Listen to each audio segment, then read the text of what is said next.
A drunken, horny blind man named Matt, drunken sex to him was all hat. Seeking both cunt and vine, he'd sit and opine, I need a girl who shoots beer from her twat. Matt Hoffmeier, ladies and gentlemen. Right over here. Here's Mark. Audience is this way, and go. Excellent. Hello there. So last year, I was walking up to the bar because I was thirsty, and that's where they keep the beer. And I recently quit driving. You're welcome. I didn't have the cane yet because they don't give these out to just anybody. No, you got to get a physical first. And then about 3 months later, the state sent someone by to train you how to use it. And if you didn't know the state does that, don't feel bad. Neither did my doctors. Very strange to me. But anyway, I went and got my physical, and the doctor got done, and he said, well, do you have any other questions or concerns? I said, well, you know, Doc, I'm here because I'm having trouble getting around. When I go to an unfamiliar place, didn't have the cane yet, I'm kind of nervous. I have some anxiety. He said, well, you may be depressed. Oh, I may be depressed. Well, let's get this guy to Johns Hopkins. I mean, he's brilliant. Now, let's recap here. My dog died. My wife left me. I lost my job and my eyesight. I'd have to be crazy not to be a little depressed. I mean, I really miss the dog. And he says, well, I want you to see a therapist. A therapist? Now I am depressed. I'm not really a therapy guy. But I go to see a therapist because maybe that's where the Xanax is. I don't know. And the therapist is asking me all these questions and trying to figure out what's wrong with me, which I think is pretty obvious. I don't know. And he says, well, Matt, do you drink? I said, well, doctor, it's a little early, but sure. What do you have? No. How much do you drink? Well, how much do you have? He said, no. You shouldn't be drinking if you're depressed. I said, again with the depression thing, I just want some Xanax. So I asked the guy, why shouldn't I be drinking? There could be serious repercussions. Like what? You could get a DUI.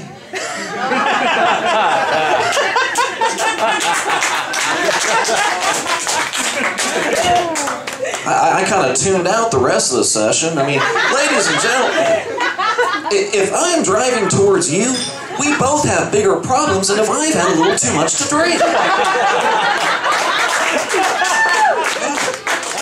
So anyway, I'm walking up to the bar, and it just takes a lot of concentration.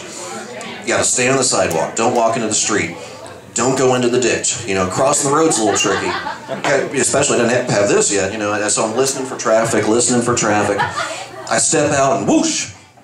I almost got hit by a Prius. I hate those things. Those are very quiet cars. And there's this ad now where Mitsubishi is coming out with a whole line of electric cars. That's the last thing I need is a whole bunch of quiet cars on the road. They would have to tie tin cans to the back of those damn things, or put playing cards in the spokes of the wheels like kids do with bicycles, so they go as I go down the road. And if you're thinking about getting one of these things, or think about this: when you stuff your Birkenstock on the accelerator, you're burning coal and nuclear energy. How green are you? I don't know. Well, anyway, I did get across the street eventually. And I'm walking down the sidewalk, and all of a sudden, boom, boom, there's these two bicycles next to me. And I could see a little bit better at the time, so I could tell that they were kids about 13 years old, and they're dressed, this is middle of July now, and they're dressed like the cast of Reservoir Dogs. They've got these black suits on, black ties. Now, I don't know what they wanted, but I've seen the movie Reservoir Dogs. So I'm getting ready to punch this little bastard in the mouth. And he says, "Sir, what would you like Jesus Christ to do in your life today?"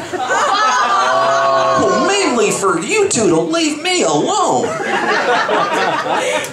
And off to the bar I went and got up there and told my little story about the attempted conversion on the Bluffton Parkway. And, a friend of mine said, well, Matt, you should ask for your eyesight back. I said, you're right. I really missed an opportunity there.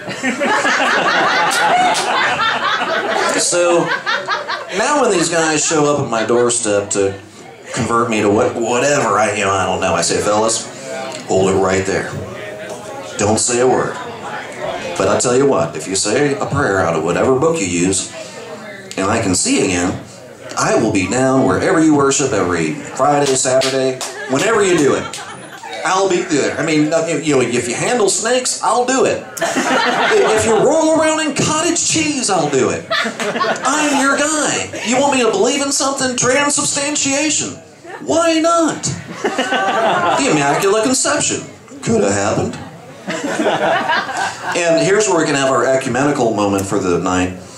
Because, whether you think there's an Immaculate Conception, which, it could be, or Mary just really didn't want to get stoned to death, we can all agree on one thing, that at least for Joseph, this was the worst engagement party ever. Joe, we need to talk. Sure, Mary, what's up? Well, Joe, an archangel came to see me last night and said, very soon after we're wed, I'm going to bear a son. A son? Well, that's great news, Mary. I really look forward to making that son with you. Well, Joe, here's the thing. The son is Yahweh's, and I'm already pregnant. What? Don't worry, Joe. It's fine. It's fine. It was an Immaculate Conception. Huh? And here's the thing, Joe. Your adopted son is going to be the Son of God. Oh, wow. Well, I guess, the Son of God would be handy to have around the house. Probably does some things other kids can't. And you and I, we can always have our own kids. Well, Joe, about that, see, Yahweh made me pregnant, and I've got the Messiah in my womb, which basically makes it a temple, and you can't go in there. Oh, shit. Well, I got the Son of God, I'm teaching a carpenter. You can always relieve my sexual tension in other ways. Well, Joe, you can't spill your seed, so we're not doing any of that either. Oh, man. Now, Joe handled this a lot better than I would have. I'd have been out of there. I'd been down at the local bar, sitting down next to my buddy Claudius, who just got off work from the Roman Legion. Hey, Claude. Hey, Joe, how you doing? Tell you the truth, Claude, my whole religious outlook has kind of gotten sideways this evening. Tell me something. What God do you worship? Oh, we Romans, we worship lots of gods. Yeah, I know, but, what's the heavy hitter? Well, most of us are into the sun cult. Well, I like the sun. Tell me about that. Well, they have the best feasts. That's where you need to be. Well, tell me about these feasts. Well, the biggie is Sol Invictus, the feast of the unconquered sun, where we celebrate the days getting longer. Yes, every December 25th we get together. We decorate trees. We give each other gifts. We get good and drunk. We get naked and go singing from house to house. Wow, I can see where that would really catch on. Claude, where I'm having trouble is this whole sexual kind of restriction thing in my religion, particularly as it concerns me. You guys have any restrictions on that kind of thing? No, not really. I mean, we have orgies and have sex with whomever we want. Well, take me to your temple. Well, Joe, it's not quite that simple. You need to bring a sacrifice. You have a lamb, or better yet, a bull. Well, bullshit, but I tell you what, I got a virgin.